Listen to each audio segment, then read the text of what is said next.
General Odierno, by virtue of the authority vested in me by the Board of Trustees, and with a great deal of pride, I hereby confer upon you the degree of Doctor of Humane Letters, honoris causa. Congratulations. We're very proud.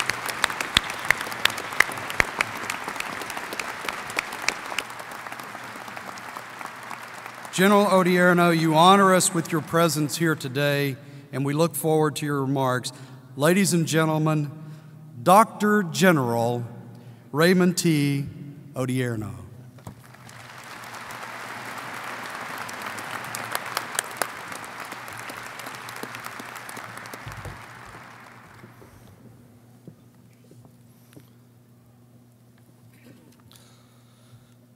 Chancellor Woodson, distinguished honorees, thank you for the kind introduction, and I got a little tired listening to that myself, so I'm sure everybody else out in the audience did as well.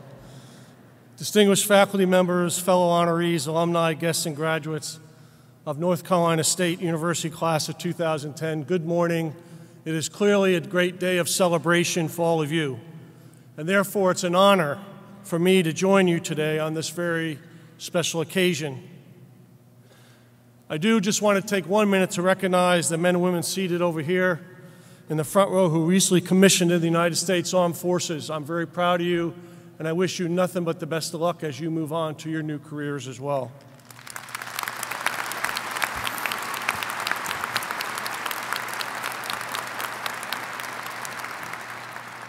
I've actually been looking forward to this day for 24 years since I was officially a December graduate of North Carolina State University. However, the Army had other plans for me, and I was never able to attend my ceremony. So I'm pretending that this is also my ceremony for my master's degree from North Carolina State University. But really, my focus today is to honor you, our graduates. I want to congratulate each and every one of you on your outstanding accomplishments. I know it required discipline, dedication, and hard work. But I'm not going to simply congratulate you, I want to challenge you. Because when you walk out of this auditorium today, you will do so not only with a new credential on your resume, but with a new responsibility. As degree holders, you are in a minority of Americans that has a better chance of gaining employment and enjoying the other fruits of citizenship. Many of you rightly feel an additional responsibility to live up to the very high expectations of parents, family, friends who supported you through this time in school. But all of you have a responsibility to help shape the future. Whether it's through agricultural, life science, or textiles, or design and engineering, or veterinary medicine, or natural resources, physics, or business management, or social sciences, I want to encourage all of you to rise to those responsibilities. Quite frankly, you face a daunting task. Several obstacles exist today. Our nation is enduring a serious financial crisis with life-changing implications for many Americans and millions of others around the globe. Additionally, even larger scale challenges abound, such as climate change, which this very university will become a key hub for scientific study of this problem. We continue to face international terrorism requiring many Americans to be deployed around the world in its defense.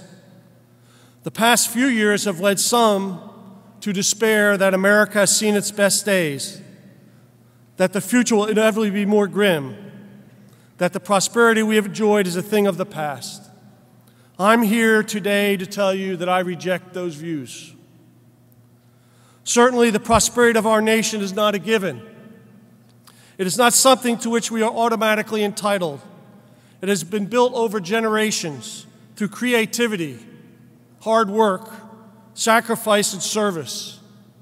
It has been built by common men and women who, even in our darkest hour, devoted themselves heroically, selflessly, to the belief that a cause of our nation and betterment of our society are greater than any individual ambition and wealth.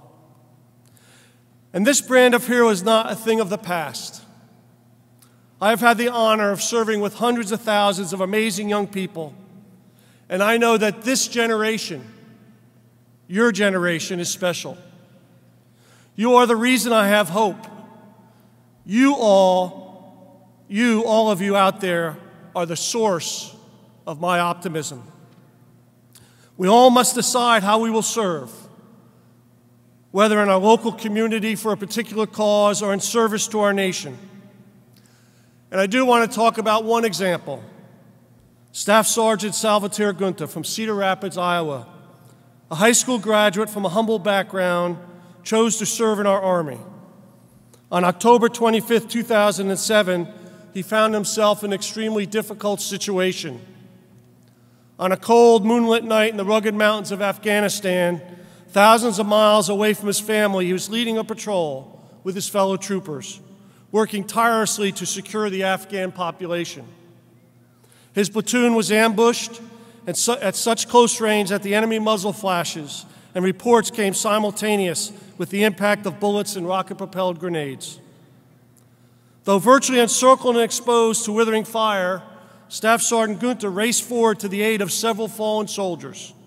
Struck by enemy rounds, he returned fire through grenades close to his own position in order to provide cover for his team. Realizing that one of his teammates was missing, he advanced forward toward the enemy, on his own initiative, discovering two insurgents carrying away an American soldier. He engaged the enemy with lethal precision and rescued his wounded comrade and friend, administering medical aid and rallying his platoon to provide security.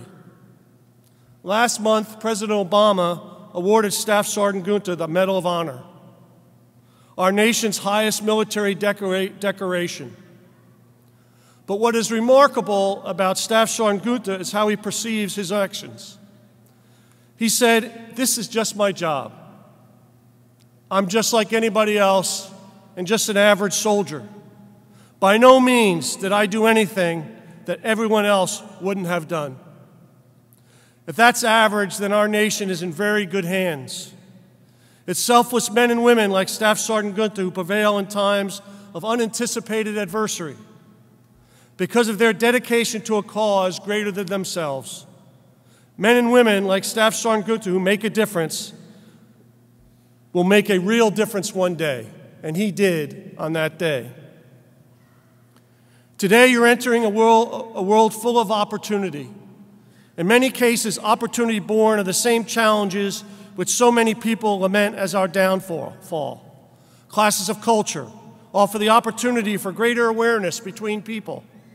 Geopolitical and natural resource challenges offer the opportunity for alternative energy development. Global economic competition requires us to be innovative. America's real power comes not from its wealth, but rather from its values. The future of our nation depends on leaders of character who are committed to living lives of integrity, honor, and justice. Leaders devoted to the service of others.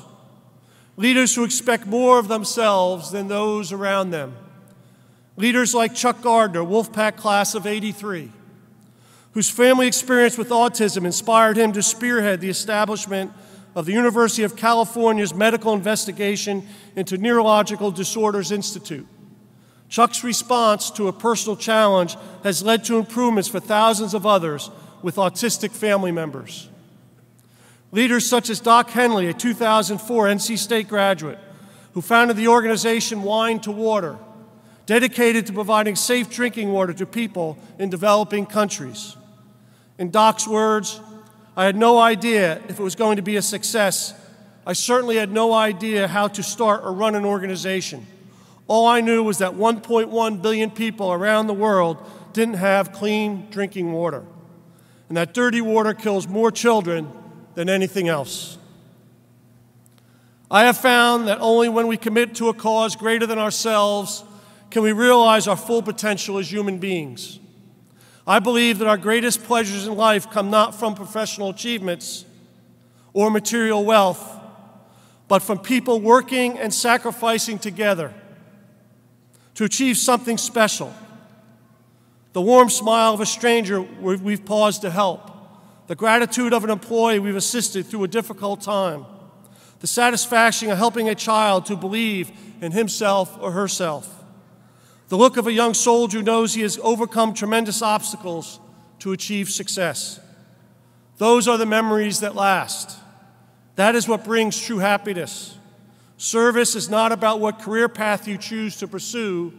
It's about how you choose to live and the values you represent. Staff Sergeant Gunther is not a hero because he chose to join the Army.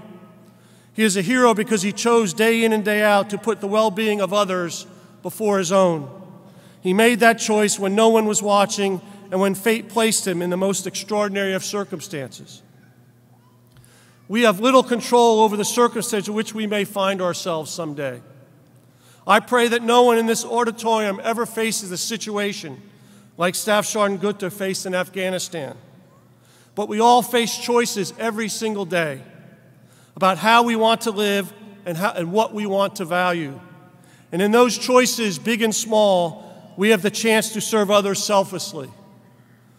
The famous parable of talents is one of my favorites. Of those to whom much is given, much is expected.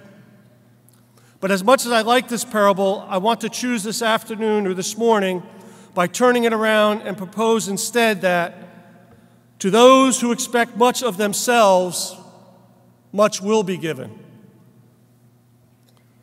So Staff Sergeant Gunther expects a lot of himself, so do Chuck Gardner and Doc Henley. And I urge you all to do the same, wherever life happens to take you. Dedicate yourselves to serving others, to never forgetting that you are an important part of something larger, something greater than any individual. You'll be rewarded in ways you cannot imagine, and our world will be much better for it. I want to leave you with one final piece of wisdom from American writer and educator William Arthur Ward, who said, "Greatness is not found in possessions, power, position, or prestige. It is discovered in goodness, service, and character." Congratulations, class of 2010. I wish you nothing but the very best as you move forward in your lives, in making yourselves much bigger and better. God bless all of you. Congratulations.